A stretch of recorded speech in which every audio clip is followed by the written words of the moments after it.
Let's cross over now to the UK, where the Royal Bank of Scotland is still in the news after releasing its earnings report for 2019 this morning. Now, the bank has also announced a change of name to NatWest.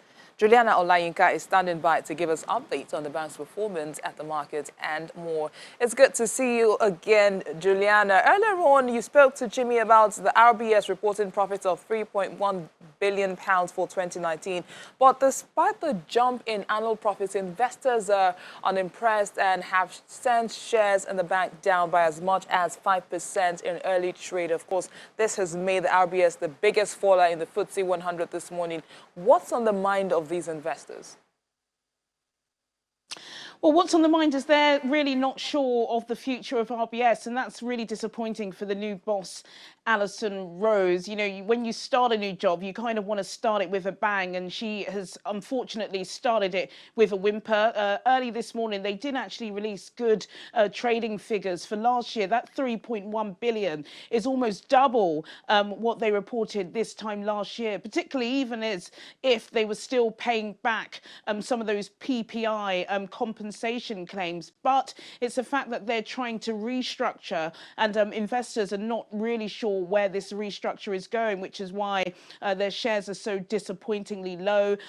Poland, Warsaw, that seems to be the location of choice for any future investment for Poland. There are suggestions that already some of their top staff in London will be getting the axe, and those positions will be available at much lower salaries on the mainland continent. So Alison Rose did give this strategic speech this morning. She appeared to come across well. One of the other big announcements that she made is that they'll be going back to the name of NatWest Holdings. Now, the NatWest are part of RBS anyway, and I think NatWest retail customers make up about 80% of RBS's market share, so that wasn't too much of a shock. But, you know, nevertheless, RBS, they are still part government owned. They really struggled about 10 years ago during that crash. So a lot of investors are a little bit wary, a little bit of anxiety, remembering the failings of the past. So Alison Ross has got a lot of making up on her hands to do.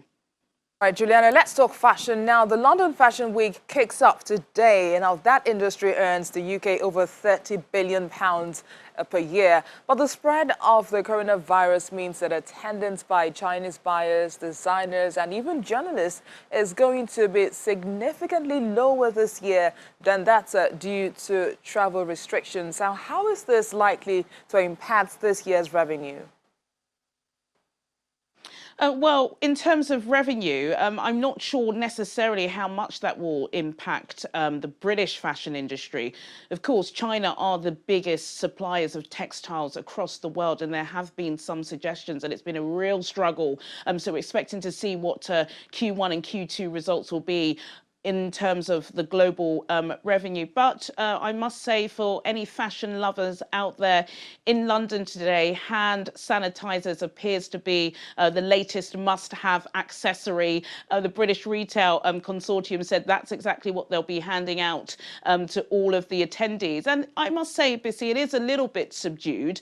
For those of us in London, usually when you get on the tube, you see some fashionistas or you see some bits and pieces trending online. That's not the case.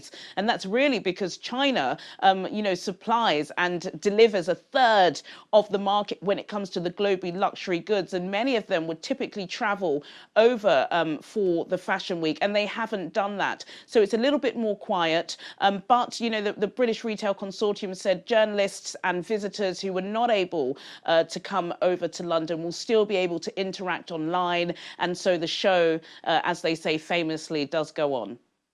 Has to go on indeed. Now, just before you go, Juliana, give us a sense of what the numbers are looking like at the currencies and equities markets. Well, we actually started off in the red on the equities market this morning, taking its cue from Asia. But the US has opened, and it seems as if COVID-19, as it's being called, the coronavirus fears have been shaken off by America, and Britain have followed suit. So at intraday, the FTSE All-Share is up 0.24%.